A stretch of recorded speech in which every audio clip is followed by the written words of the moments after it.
উফ, ধীরে কথা বলো। একেবারে ফাটা মাইকের মতো চিৎকার করছো। একবার আমাদের পরিবার আর আমার মেয়ে যদি জানতে পারে যে আমরা পালিয়ে যাচ্ছি, তাহলে আমাদের কিন্তু রক্ষা থাকবে না। সবাই মিলে আমাদেরকে যা কেলানো কেলাবে না, তখন কিন্তু আমি সব দোষ তোমার উপর চাপিয়ে দেব বলে দিচ্ছি। কেন শাশুড়ি মা, আমি কি করলাম? আপনি সব দোষ আমার ঘাড়ে চাপিয়ে দেবেন কেন? আমরা দুজনে পালিয়ে যাচ্ছি, তাতে শুধু আমার একার দোষ নাকি? আপনার বুঝি আমার সাথে পালানোর ইচ্ছা নেই? আর মনে রাখবেন, এক হাতে কিন্তু তালি বাজে না। উফ, টিকটিকির গোয়ের মতো কথা না বললে তোর শান্তি হয় না, তাই না? একে আমি আমার জামাইয়ের সঙ্গে পালাচ্ছি, তার উপর তুই সবসময় আমাকে এরকম শাশুড়িমা বলে আজ্ঞা করে যাচ্ছিস। তোর সাথে মনে হচ্ছে পালিয়ে কোনো লাভ নেই। এই নে, আমার ভারী ব্যাগগুলো ধর, কারণ আমি চললাম, আমার খুব ঘুম পাচ্ছে, আমি আর পালাতে পারবো না। আচ্ছা আচ্ছা, সরি, ঠিক আছে, এখন রাগারাগি করতে হবে না। একবার যখন পালানোর সিদ্ধান্ত নিয়েই নিয়েছি, সুতরাং এখন ঝগড়া করে কোনো লাভ নেই। তাড়াতাড়ি চলুন, মানে পালিয়ে যাই। এই কথা বলে চম্পা দেবী তার একমাত্র জামাই রতনের সঙ্গে বাড়ি থেকে চম্পট দেয়। কিন্তু সেই ব্যাপারে চম্পা দেবী কিংবা রতনের বাড়ির লোক কিছুই জানতে পারে না। আগামীকাল গোটা পাড়া জুড়ে জামাই আদর অনুষ্ঠান হবে, তাই সব শাশুড়ি মায়েরাই তাদের জামাইদের বাড়িতে নিমন্ত্রণ করে খাওয়াবে। কিন্তু এদিকে রাত্রিবেলা চম্পা দেবী এবং তার জামাই আদর অনুষ্ঠান সেরে ফেলে, কারণ দুজনে মিলে বাড়ি থেকে পালিয়ে যায়। চম্পা দেবী শুধুমাত্র তার জামাইয়ের সঙ্গে পালিয়ে যায় তাই নয়, সে তার পালানোর সাক্ষীও রেখে যায়। বাড়ি থেকে বেরোনোর পর চম্পা দেবী লুকিয়ে লুকিয়ে তার প্রিয় বান্ধবী সুজাতা দেবীকে ফোন করে। ও সুজাতা, তুমি ঘুমাচ্ছ বুঝি? না গো চম্পা, ঘুমাচ্ছি না। রাত 1টা বাজে তো, তাই তোমার দাদার সঙ্গে আমি ঘরে বসে ইকির মিকির চামচিকির খেলছি। যত সব ফালতু কথা একেবারে। ঘুমাবো না তো কি করব? তোমার মতো সারাদিন বাড়িতে পায়ের উপর পা তুলে বসে মেয়েকে দিয়ে ঝিগিরি খাটাই না, সব কাজ তো আমাকেই করতে হয়। আচ্ছা বাবা, ঠিক আছে, এখন আর মুখ করতে হবে না। তোমাকে আমি একটা গুড নিউজ দেওয়ার জন্য ফোন করেছি। আমার বর আর আমার মেয়ে বাড়িতে নাকে তেল দিয়ে ঘুমাচ্ছে, আর আমি কিন্তু পালিয়ে যাচ্ছি। চম্পা দেবীর বুড়ি বয়সে পালিয়ে যাওয়ার কথা শুনি সুজাতা দেবী একেবারে অবাক হয়ে যায়। সে নিজে কানে কথাটা বিশ্বাস করতে পারে না। পালিয়ে যাচ্ছ মানে? তুমি কি বলতে চাইছো? তোমার কি মাথা খারাপ হয়ে গেছে? সত্যি কথা বলো, তুমি আবার রাত্রিবেলা ওই গাঁজা খেয়ে নেশা করেছো, তাই তো? উফ, না রে বাবা, না। আমি নেশা করতে যাব কেন? আমি এখন অনেক চেঞ্জ হয়ে গেছি, আর আমার জামাই আমাকে অনেক পরিবর্তন করে দিয়েছে। তুমি জিজ্ঞাসা করলে না তো আমি কার সাথে পালিয়ে যাচ্ছি, আর জিজ্ঞাসা করতেও হবে না, আমি নিজে থেকেই বলে দিচ্ছি, আমি আমার ভালোবাসার সুপুরুষ জামাই রতনের সাথে পালাচ্ছি। তোমার কি মাথা খারাপ হয়ে গেছে নাকি? কালকে আমাদের গোটা পাড়া জুড়ে জামাই আদর অনুষ্ঠান হবে, আর তুমি আজকে রাত্রিবেলা তোমার জামাইয়ের সাথেই পালিয়ে যাচ্ছ? তোমার মেয়ে আছে, তুমি ওর কথা একবারও ভাবলে না? ওর বরকে নিয়ে পালিয়ে গেলে ওর কি হবে? তুমি এরকম করতে পারো না চম্পা, তুমি বাড়িতে ফিরে যাও। যা করেছি বেশ করেছি। আমি আর লুকিয়ে লুকিয়ে আমার জামাইয়ের সাথে প্রেম করতে পারছি না। আমার জামাই আমার মেয়েকে পছন্দ করে না, এতে আমার কি দোষ? আমার মেয়ের থেকেও অনেক বেশি ভালো মেয়ে ও ডিজার্ভ করে, সুতরাং আমার মেয়ের থেকে ভালো আমি। তাই আমি আমার জামাইয়ের সাথে পালিয়ে যাচ্ছি। আর হ্যাঁ, কালকে যদি তোমাকে কেউ এই বিষয়ে কিছু জিজ্ঞাসা করে, তুমি কিন্তু মুখে একেবারে কুলু পেটে রাখবে, কোনো রকম কোনো উত্তর দেবে না। এই শুনে সুজাতা দেবী সারা রাত আর ঘুম আসতে চায় না। পরের দিন সকালবেলা সারা পাড়া জুড়ে একেবারে হইচই শুরু হয়ে যায়, কারণ ইতিমধ্যে প্রত্যেক ঘরে ঘরে খবর ছড়িয়ে পড়ে যে চম্পা দেবী তার জামাইকে নিয়ে পালিয়ে গেছে। চম্পা দেবীর মেয়ে বিমলা হাত পা ছড়িয়ে কান্নাকাটি করতে শুরু করে দেয়। এমনকি চম্পা দেবীর স্বামীও পুলিশ স্টেশনে গিয়ে রিপোর্ট লিখিয়ে আসে। পাড়ার সমস্ত মহিলারা জামাই আদর ছেড়ে দিয়ে চম্পা দেবী এবং তার জামাইকে নিয়ে সমালোচনা করতে শুরু করে দেয়। তুমি তো আমার মায়ের বেস্ট ফ্রেন্ড ছিলে সুজাতা কাকিমা, তুমি নিশ্চয়ই জানো আমার চুলকানি মা আমার বরের মতো শান্ত আর স্বচ্ছ বরকে নিয়ে কোথায় পালিয়ে গেছে। তোমার জানা থাকলে তুমি প্লিজ বলো, আমার সংসার একেবারে ভেঙে তছনছ হয়ে যাচ্ছে। বিশ্বাস কর বিমলা, আমি কিছুই জানি না। তোর মা আর তোর বর যে এরকম একটা কাণ্ড ঘটাবে আমি তো ভাবতেই পারছি না। সত্যি আমার লজ্জায় মাথা কাটা যাচ্ছে। তোকে যে আমি কি ভাষায় সান্ত্বনা দেব আমি জানি না। চুপ করো সুজাতা, তুমি আর নাটক করো না। আমরা সবাই জানি যে বিমলার মায়ের সাথে ওর জামাইয়ের একটা সম্পর্ক তৈরি হচ্ছিল, আর তুমি বলছো তুমি কিছু জানো না। শাক দিয়ে আর মাছ ঢাকতে হবে না। এই তো কিছুদিন আগে আমি যখন ছাদে জামা কাপড় মেলতে উঠেছিলাম তখন প্রায় বেশ কিছুদিন আগে শ্রাবন্তী দেবী যখন ছাদে জামা কাপড় মেলতে যায় তখন চম্পা দেবী এবং তার জামাই ছাদে দাঁড়িয়ে দাঁড়িয়ে গল্প করে। শাশুড়ি মা, আপনার গালগুলো গোলাপ ফুলের পাপড়ির মতো অনেক সুন্দর, কি সুন্দর গোলাপি গোলাপি, কিন্তু আপনার মেয়ের গালগুলো একেবারে শুকনো। ওর মুখের দিকে আমার তাকাতে ইচ্ছা করে না, সবসময় মনে হয় আপনার মুখের দিকেই তাকিয়ে আমি বসে থাকি। সত্যি, আপনার যদি বয়সটা একটু কম হতো না তাহলে আমি আপনার মেয়েকে নয় আপনাকেই বিয়ে করতাম। জামাই বাবা জীবন, তুমি যে কি বলো না, আমার খুব লজ্জা লাগে। আসলে ছোটবেলায় আমার মেয়ের খুব সর্দি কাশি হতো, তো তাই ওকে আমি তেল মাখিয়ে ছাদে রোদের মধ্যে ফেলে রাখতাম। সেই জন্য ওর গায়ের রংটা একটু ময়লা হয়েছে আর গালগুলো শুকনো। কিন্তু আমাকে দেখো, আমি একদম ফুলের মতো ফর্সা। আর বয়স নিয়ে তো কোনো কথা বলবে না। আমার বয়স যতই হোক না কেন, আমি কিন্তু মন থেকে একেবারে যুবতী। হ্যাঁ, তা তো আপনার কথা শুনেই বোঝা যাচ্ছে। এবারে আমরা নিচে যাই, না হলে আপনার বস্তা পচা মেয়ে আমার উপর আবার সন্দেহ করবে। রতন এবং চম্পা দেবী যখন এভাবে গল্প করে তখন শ্রাবন্তী দেবী তাদের সব কথা শুনে নেয়। চম্পা, তোর লজ্জা নেই দেখছি রে, মুখ একেবারে ঝেনে দিতে হয়। বুড়ি বয়সে কচি জামাইয়ের সাথে দাঁড়িয়ে ছাদে গল্প করছিস। বাবা গো বাবা, এই দৃশ্য দেখার আগে মরে গেলাম না কেন রে। এই তুই চুপ কর তো, ফালতু কথা বলবি না। তোদের বাড়ির ঝামেলার কথা আমি কি কাউকে কিছু বলতে গেছি? এই তো কিছুদিন আগে তুই তো জামাইয়ের ব্যাগ থেকে 2000 টাকা চুরি করেছিস। সেই নিয়ে তোর বাড়িতে কি অশান্তি, কিন্তু আমি তো কিছুই বলিনি, তবুও তুই আমাকে কথা শোনাতে আসছিস। ফালতু কথা একদম বলবি না। তোর আর তোর জামাইয়ের কারণে পাড়ার পরিবেশটা নষ্ট হচ্ছে। আর আমি আমার জামাইয়ের ব্যাগ থেকে মোটেই টাকা চুরি করিনি। কিছুদিন পর আমাদের পাড়ায় জামাই আদর অনুষ্ঠান হবে, সুতরাং তুই কিন্তু আমাদের পাড়ার পরিবেশটা আর নষ্ট করিস না। শ্রাবন্তী দেবী এতগুলো কথা শোনালে চম্পা দেবী এবং তার জামাই নিচে নেমে যায়। এমন সময় বিমলা সবেমাত্র ঘুম থেকে জেগে ওঠে, কিন্তু তার সেই ব্যাপারে কোনো ভ্রুক্ষেপ থাকে না, কারণ বিমলা কখনোই তার মা কিংবা স্বামীকে কোনো রকম সন্দেহ করে না। চম্পা দেবী সারাদিন তার মেয়ে এবং ঘর জামাইকে অনেক সেবা করে, তাই বিমলাকে তার বরের কোনো দায়িত্বই নিতে হয় না। জামাইয়ের জন্য রান্নাবান্না করা থেকে শুরু করে জামা কাপড় ধুয়ে দেওয়া, তার ঘর পরিষ্কার করে দেওয়া, জামাইকে 3 বেলা খাওয়ানো, সমস্ত দায়িত্ব শাশুড়ি মায়েরই থাকে। কথাই বলে বরের থেকে জামাইয়ের দরদ বেশি, তাই অলস বিমলা সর্বক্ষণ মহা আনন্দে ঘুরে বেড়ায়। ভাগ্যিস বরকে নিয়ে আমি মায়ের কাছে উঠে এসেছিলাম। মা সারাক্ষণ আমার আর আমার বরের কত খেয়াল রাখে। আমাকে কোনো কাজই করতে হয় না, আমি সবসময় আরাম করতে পারি। বাবাও সারাক্ষণ ব্যবসার কারণে বাইরে থাকে, আর আমার মা আমার বরকে সেবা করে। সত্যি আমি কপাল করে এরকম মা পেয়েছি। এইসব ঘটনা মনে পড়তেই বিমলার গা একেবারে রাগে জ্বলে ওঠে। শ্রাবন্তী কাকিমা, তুমি যখন এত কিছু জানতে তাহলে আমাকে আগে বলনি কেন? যদি আমাকে বলতে তাহলে আজকে তো এরকম ঘটনা ঘটতো না। সবই ঘটতো, কারণ তোর মায়ের ছুকছুকানি কম নয়। না হলে কেউ এই বয়সে জামাইকে নিয়ে চম্পট দেয়? যাই বাবা, আমাদের জামাই আদর অনুষ্ঠান শুরু হয়ে যাবে। এইসব নিষিদ্ধ বিষয় নিয়ে কথা বলার আমার কোনো সময় নেই। এই বলে সবাই যে যার মতো বাড়িতে চলে যায়। তারা জামাইদের ভালোবেসে বসিয়ে পাখার হাওয়া দেয় এবং ভালো মন্দ খাবার খাওয়ায়। অন্যদিকে চম্পা দেবী তার জামাইয়ের সাথে কোথায় যে পালিয়ে যায়, এত কিছুর পরেও তাদেরকে আর খুঁজে পাওয়া যায় না। এতে করে সুজাতা দেবীর ভীষণই মন খারাপ করে, কারণ যতই হোক চম্পা দেবী এবং সুজাতা দেবী বরাবর খুব ভালো বান্ধবী ছিল। তাই বান্ধবীকে ছাড়া সুজাতা দেবীর মন খুবই খারাপ করে। সুজাতা দেবী বারবার চম্পা দেবীকে ফোন করলেও ফোন আউট অফ রিচেবল বলে। চম্পাটা কোথায় যে জামাইকে নিয়ে পালালো কে জানে। ও আর পালানোর মতো লোক খুঁজে পেল না। বাড়ির চাকরকে নিয়ে পালিয়ে যেত তাও ঠিক ছিল, জামাইকে নিয়ে শেষ পর্যন্ত পালিয়ে গেল। এবার আমি কি করব? কোথায় আমার বান্ধবীকে খুঁজবো?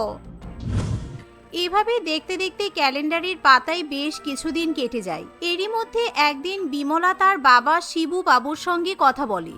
তোর মা যে এই কাণ্ড ঘটাবে আমি তো স্বপ্নেও ভাবতে পারিনি। নিজের ছেলের বয়সে একটা ছেলের সাথে, ছি ছি ছি। শোন বিমলা, আমি তোকে আবার ভালো ছেলে থেকে বিয়ে দেবো। আমি কি তোমাকে একবারও বলেছি যে আমি তোমাকে ভালো মা দেখে আর একবার বিয়ে দেব? সুতরাং তুমি আমার বিয়ের কথা আর বলবে না। আর আমার একবার বিয়ে করে শিক্ষা হয়ে গেছে, সারা পাড়ার লোকেরা আমাদের নিয়ে উল্টোপাল্টা কথা বলছে। আর তোমার ওই পুরুষও তো কোনো কাজের নয়, এতদিনে আমার মা আর আমার বরকে খুঁজতে পারলো না। কি আর বলবো বল, আমার কিছু বলার নেই। আজকে সুজাতা বাড়িতে ভালো মন্দ রান্না করেছে, তাই আমাদের নিমন্ত্রণ করেছে, কিন্তু আমার যাওয়ার একদম মন নেই। তুই বরং গিয়ে খেয়ে আয়, তোর মন ভালো হবে। শিবুবাবু এই কথা বললে বিমলা সুজাতা দেবীর বাড়িতে খাওয়া দাওয়া করতে যায়, কিন্তু সেখানে গিয়ে বিমলা একেবারে অবাক হয়ে যায়। কারণ সেখানে গিয়ে বিমলা তার মাকে দেখতে পায়। বিমলার মা সুজাতা দেবীর বাড়িতে বসে বসে চোখে জল ফেলে। তুমি চোরের মতো লুকিয়ে লুকিয়ে এই ভর দুপুর বেলা আমার বাড়িতে আসতে গেলে কেন চম্পা? তুমি যখন জামাইকে নিয়ে পালাচ্ছিলে তখন আমি তোমাকে বারবার করে বারণ করেছিলাম, কিন্তু তুমি আমার কথা শোনোনি। একটু পরেই তোমার মেয়ে আসবে, আর ও যদি তোমাকে এখানে দেখে নেয় তাহলে কিন্তু কেলেঙ্কারি হয়ে যাবে। তুমি এখনই এখান থেকে চলে যাও। ও সুজাতা, তুমিও এখন আমাকে তাড়িয়ে দেবে? ওই বদমাই জামাইয়ের পাল্লায় পড়ে আমি খুব ভুল করেছি। পালিয়ে যাওয়ার আগে কত ভালো ভালো মন ভোলানো কথা বললো, আর আমিও ওর কথাই ভুলে গিয়ে ওর সাথে চম্পট দিলাম। কিন্তু যাওয়ার পর থেকে ও আমাকে উল্টোপাল্টা বুঝিয়ে আমার নামে যত টাকা ছিল সব নিজের নামে লিখিয়ে নিয়েছে। দেখেছো কি বদমাইশ ছেলে রে বাবা, দেখলেই মনে হতো কেমন চোরের মতো। আর তুমি ওর জালে ফেসে গেলে। অবশ্য তোমারও তো চুলকানি কম ছিল না। এখন আর কান্নাকাটি করে লাভ নেই, নিজের বাড়িতে ফিরে যাও আর মেয়ের কাছে বরের কাছে ক্ষমা চেয়ে নাও। ওরা ঠিক ক্ষমা করে দেবে। লোকে নোংরা নোংরা কথা বলবে ঠিকই, কিন্তু লোকের কথায় কি আসে যায়। তুমি কিন্তু এখানে আর বসে থেকো না, যাও তাড়াতাড়ি চলে যাও। ও সুজাতা, না না, আমি ওখানে আর ফিরে যেতে পারবো না। আমি কি করে নিজের মুখ দেখাবো বলো তো? ওরা আমাকে ক্ষমা করবে না। সত্যি আমার বুড়ো বয়সে ভীমরতি হয়েছিল, আমি ভুল করেছি। আমি আর কখনো এরকম কাণ্ড ঘটাবো না। সুজাতা দেবী এবং চম্পা দেবীকে এভাবে কথা বলতে শুনি বিমলা ভীষণই রেগে যায়। বিমলা তখনই ঘরের মধ্যে ঢুকে পড়ে। বেশ হয়েছে, আমার বরকে নিয়ে পালানো বেরিয়ে গেছে, এখন কোন মুখে এখানে এসেছো? আর সুজাতা কাকিমা, তুমি সবকিছুই জানতে ইচ্ছা করে সবই লুকিয়ে রেখেছিলে। আমি তোমাদের সবাইকে পুলিশে দেব। আর মা, তোমার দেখছি বয়সের কোনো গাছ পাথর নেই, শেষ পর্যন্ত কিনা জামাইয়ের সাথে। ছি, রতন তোমার টাকা পয়সা লিখিয়ে নিয়ে তোমাকে ভাগিয়ে দিয়ে ঠিক করেছে। বিমলার কথা শুনে চম্পা দেবী এবং সুজাতা দেবী দুজনেই খুবই লজ্জায় পড়ে, তাই তারা দুজনেই বিমলার কাছে ক্ষমা চেয়ে নেয়। কিছুক্ষণ পর চম্পা দেবী নিজের মুখে চুনকালি মেখে বাড়িতে ফিরে যায়। শিবুবাবুরও তার বউকে আর কিছু বলার থাকে না। পাড়ার লোকেরা কিছুদিন সেই বিষয় নিয়ে চর্চা করলেও ধীরে ধীরে সবকিছু আগের মতো হয়ে যায়, কিন্তু রতন আর কখনোই সেখানে ফিরে আসে না। মাত্র কিছুদিন আগেই রুমির সঙ্গে সবুজের বিয়ে হয়েছিল। সবুজের বাড়িতে ছিল তার মা প্রিয়াঙ্কা দেবী, তার বোন টুকটুকি এবং তার ভাই মোহিত। রুমি একাই তাদের ঘর সংসারের সমস্ত কাজ সামলাতো এবং পরিবারের সকলের খুব ভালো করে খেয়ালও রাখত। একদিন রুমি সকলের জন্য ব্রেকফাস্টে রুটি তৈরি করছিল। ঠিক তখন সেখানে মোহিত এসে বলে, বৌদি, আমার খুব রাগ হচ্ছে। টুথপেস্ট শেষ হয়ে গেছে, একটুও টুথপেস্ট নেই এতে। এত চেপে চেপে এক ফোঁটাও বেরোলো না। এবার আমি দাঁতে ব্রাশ করবো কিভাবে? মা বলে তুমি সব দিকেই তো খেয়াল করো, তাহলে টুথপেস্ট আনার কথা ভুলে গেলে কেন? আরে আরে আস্তে, এত মাথা গরম করছো কেন? দাও দেখি, আমার কাছে দাও। কে বলেছে টুথপেস্ট নেই? এখানে যা টুথপেস্ট আছে এটা 3 দিন চলে যাবে। কিভাবে শুনি? শুধু ফালতু কথা। তুমি জাদুকর নাকি যে জাদু করে টুথপেস্ট নিয়ে আসবে? সকাল সকাল পুরো মুড নষ্ট। রুমি কোনো কথা না বলেই টুথপেস্টের প্যাকেটটির উপর রুটি তৈরি করার বেলন দিয়ে জোরে চাপ দেয় এবং বেশ খানিকটা টুথপেস্ট বাইরে বেরিয়ে আসে। দেখো, আর কত লাগবে বলো? বললাম না যা আছে 3 দিন চলে যাবে। ওরে সাব্বাস বৌদি, জাদুকরের থেকেও জিনিয়াস তুমি। 5 মিনিট ক্রাফটের কথা তো অনেক শুনেছি, কিন্তু আজকে 30 সেকেন্ড ক্রাফট চোখে দেখে নিলাম। এই বলে মোহিত টুথপেস্ট নিয়ে সেখান থেকে চলে যায়। রুমি আবার নিজের কাজ করতে শুরু করে। কিছুক্ষণ পর আবার সেখানে সবুজ এসে বলে, কি গো রুমি, এ কি কাণ্ড ঘটলো বলো তো? এই দেখো, শেভিং করতে করতে রেজারটা কিছুক্ষণ ইউজ করার পর খারাপ হয়ে গেল। এক গালে সেভিং করা এখনো বাকি। এবার আমি কি করি বলো তো? হাতে একটুও সময় নেই। অফিসে কিভাবে যাব আমি এবার? আজকে আবারও বসের কাছে ঝাড় শুনতে হবে। দূর। এরকম ভাবে অফিসে চলে যাও, খুব ভালো দেখাচ্ছে। একদম জোকার, এক গালে দাঁড়িয়ে আছে আর এক গালে নেই। তুমি হাসছো কেন ভাবে? কিছু একটা করো প্লিজ, তোমার জন্যই হয়েছে এটা। যা, আমি কি করলাম? দাও দেখি, দাও রেজারটা ঠিক করা যায় কিনা আমি দেখছি, দাও আমার কাছে। রুমি রেজারটা নিয়ে ভালো করে দেখার পর বলে, না, এটা একেবারে অকেজো হয়ে পড়েছে, কোনো কাজের নয়, ফেলে দিতে হবে। মানে এখন কি তাহলে রেজার কিনতে দোকানে যাব নাকি সেলুনে যাব? কোনটা তাড়াতাড়ি হবে বলো তো? হাতে 5 মিনিট সময় আছে মাত্র।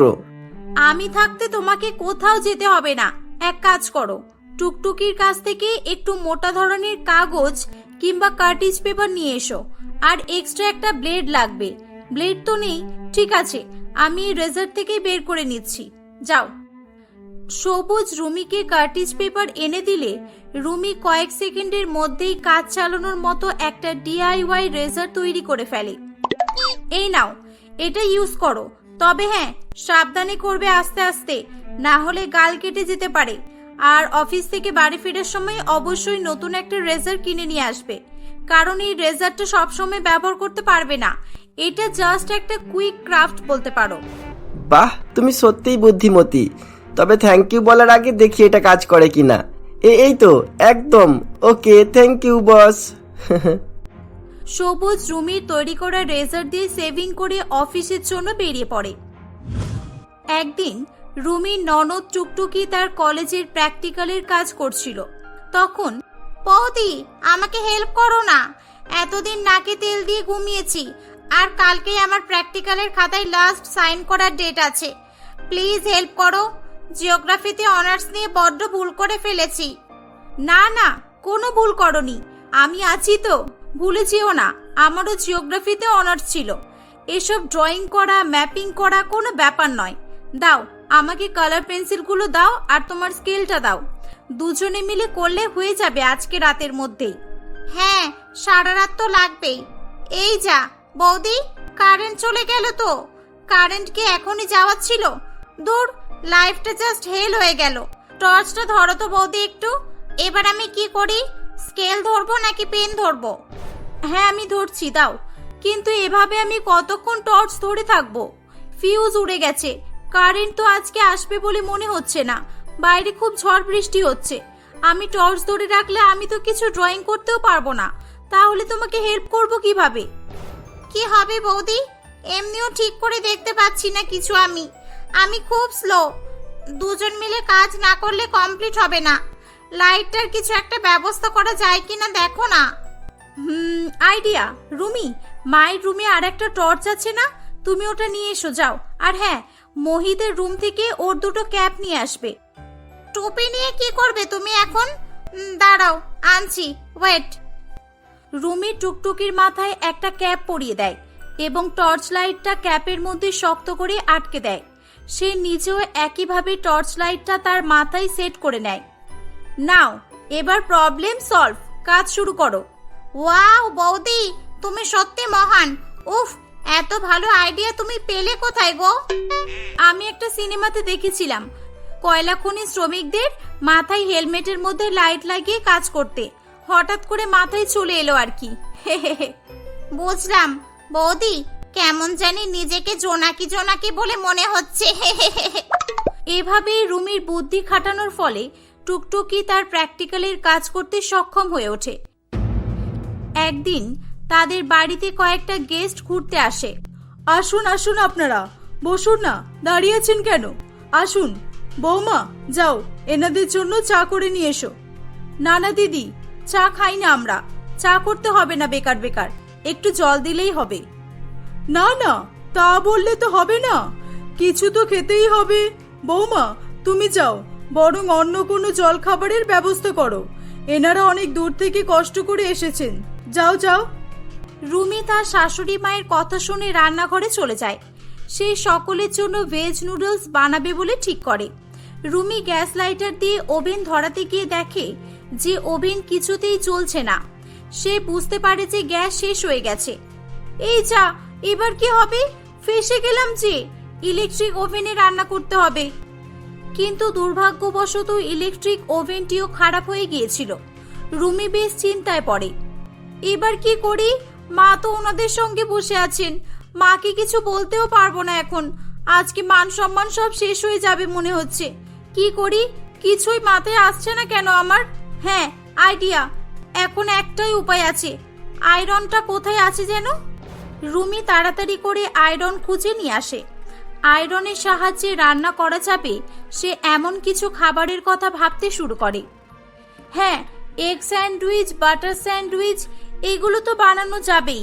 শুধু শুধু স্যান্ডউইচ তো আর দেওয়া যাবে না। হ্যাঁ, একটা মিনি পিৎজা তো বানাতেই পারি। রুমি তার বুদ্ধির সাহায্যে খাবার তৈরি করে গেস্টদের খেতে দেয়। কিন্তু খাবারের টেস্ট কেমন হবে তাই নিয়ে সে মনে মনে খুব চিন্তা করছিল। গেস্টগুলো কোনো কিছু না বলেই সব খাবার খেয়ে সেখান থেকে চলে যায়। রুমির দুশ্চিন্তা দূর হয় এবং সে তার শাশুড়ি মাকে সবটা জানায়। এ কি অবস্থা? তুমি আজকে আমার মান সম্মান বাঁচালে তা ঠিক আছে, কিন্তু সবসময় কিছু না কিছু বুদ্ধি বের করে কাজ করা তোমার অভ্যাসে পরিণত হয়ে দাঁড়িয়েছে। সব কাজ ঠিকঠাক করলে তো এত প্রবলেমে পড়তে হয় না। আগে ভাবা দরকার ছিল। গ্যাস শেষ হয়ে যাওয়ার আগে প্রি বুকিং করে রাখলেই তো মিটে যায়। মা, আমি এত ভালো একটা কাজ করলাম আর আপনি তবুও আমাকে কথা শোনাচ্ছেন। আপনি আমার জায়গায় থাকলে কি করতেন শুনি? কি আবার করতাম? বাইরে থেকে কিছু খাবার কিনে নিয়ে চলে আসতাম, ব্যাস তাহলেই হয়ে যেত। তোমার এই ক্রাফটের চক্করে তুমি একদিন বিপদে পড়বে, আমি বলে দিলাম। এগুলো সবই 5 মিনিট ক্রাফট দেখার ফল, আমি ভালো করেই জানি। এসব শুনে রুমির খুব রাগ হয় এবং সে সেখান থেকে চলে যায়। আসলে প্রিয়াঙ্কা দেবী ঠিকই বলেছিল, রুমি 5 মিনিট ক্রাফট ভিডিও দেখতে খুব পছন্দ করত। তাই সে তার দৈনন্দিন জীবনে ছোট ছোট কাজের ক্ষেত্রে ইউনিক স্টাইলের ক্রাফট তৈরি করার চেষ্টা করত। একদিন সে একটি চেয়ারে বসেছিল। চেয়ারটি অনেক দিনের পুরানো হয়ে যাওয়ায় হঠাৎ করে চেয়ারের একটা পায়া ভেঙে যায় এবং সে নিচে পড়ে যায়। তার কোমরে এবং পায়ে খুব জোরে চোট লেগেছিল, কিন্তু সে তার কথা না ভেবে ভাঙা চেয়ারটা নিয়েই ভেবে যাচ্ছিল। চেয়ারটা কিভাবে ঠিক করা যায়? চেয়ারটাতে শাশুড়ি মা সবসময় বসে থাকে, এবার কি হবে?